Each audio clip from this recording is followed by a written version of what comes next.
De 2012 à 2019, Marlène Schiappa a signé plusieurs romans érotiques sous le pseudonyme de Marie Minelli.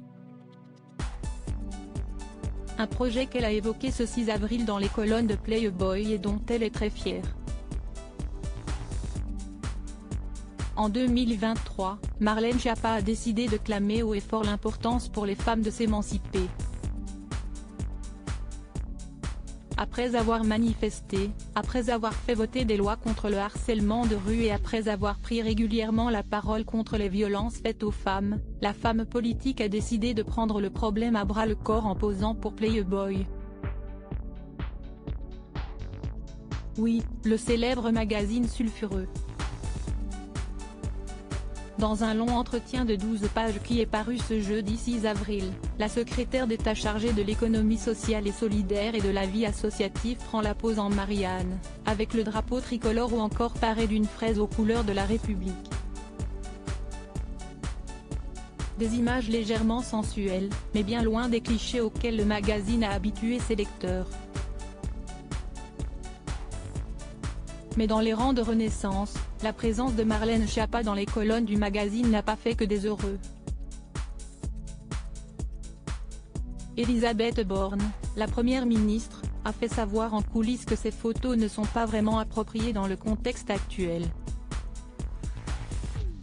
Isabelle Rome, qui a succédé à Marlène Schiappa au poste de ministre de l'égalité hommes-femmes, a déclaré « Défendre les droits des femmes dans Playboy reviendrait à lutter contre l'antisémitisme » en accordant un entretien à Rivarol. Concernant Emmanuel Macron, il ne serait pas du même avis que sa première ministre. Ce qu'on me dit dans son entourage si est qu'en tout cas il ne l'a pas recadré, puisque ça ne s'est pas fait savoir, et on fait même connaître le contraire, si est qu'il soutiendrait plutôt sa ministre, a expliqué le journaliste politique Gauthier Lebray sur le plateau de Touche pas à mon poste le 5 avril. Aucun regret pour Marlène Schiappa. Outre ces images, Marlène Schiappa a longuement évoqué son combat pour l'émancipation des femmes chez Playboy. Elle est également revenue sur un moment inoubliable de sa carrière, lorsqu'elle écrivait des romans érotiques, sous le pseudonyme de Marie Minelli.